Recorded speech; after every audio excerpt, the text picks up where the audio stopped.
Before the release date drifts past and we're talking about this game as if it were from a bygone era, let me tell you a little something about Nanotale Typing Chronicles, out now on Steam. First of all, it's a typing adventure and part of the Typing Chronicles franchise by Flying Cactus. Before registering that as an educational piece, if you're rehearsing for a spelling bee it might help. It is, in fact, a fantasy tale with a focus on spells and being one with nature in a dreamy land that is unfortunately dying. Your part is an archivist named Rosalind. Unlike a stereotypical academic sporting club masters, she can handle herself by boasting of magical powers. However, instead of unleashing a tirade of unheard of spells with up, down, left, right, A and B, she spells out relevant words to her plight.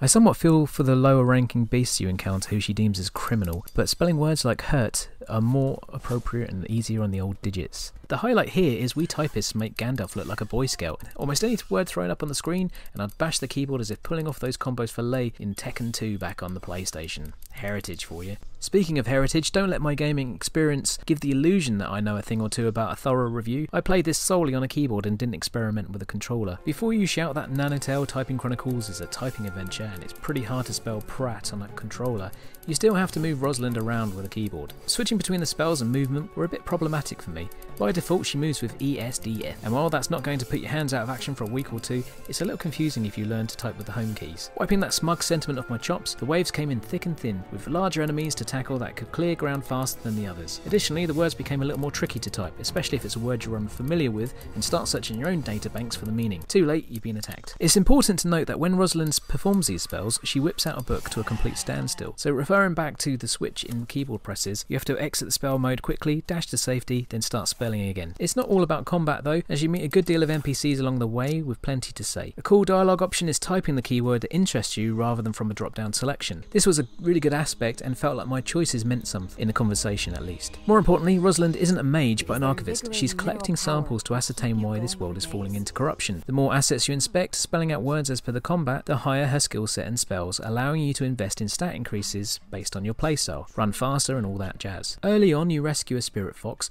and to repay your good deed they can be summoned to transport you across the lands and can occasionally help out on combat too. It's fair to say I didn't come into Nanotale Typing Chronicles with much expectations other than there would be a lot of typing. There's plenty of balance here for exploration, story development, RPG like leveling in places, and of course combat. What I didn't realise was that this would be quite a heartwarming experience. Fundamental level design is mostly the same with similar type fetch quests, but they have a charm to them that makes you want to explore and type every single word you see, regardless of the consequences. Nanotale Typing Chronicles is very lovely to look at, and the narration and overall voice talent in the game are a highlight. There isn't much to choose from the typing genre unless opening up a Word document is your kink. Still, regardless of the lack of choice, Nanotale Typing Chronicles is a game that deserves further investigation and a refreshing input option that isn't button mashing but frantically typing as many words as you can while still being fun.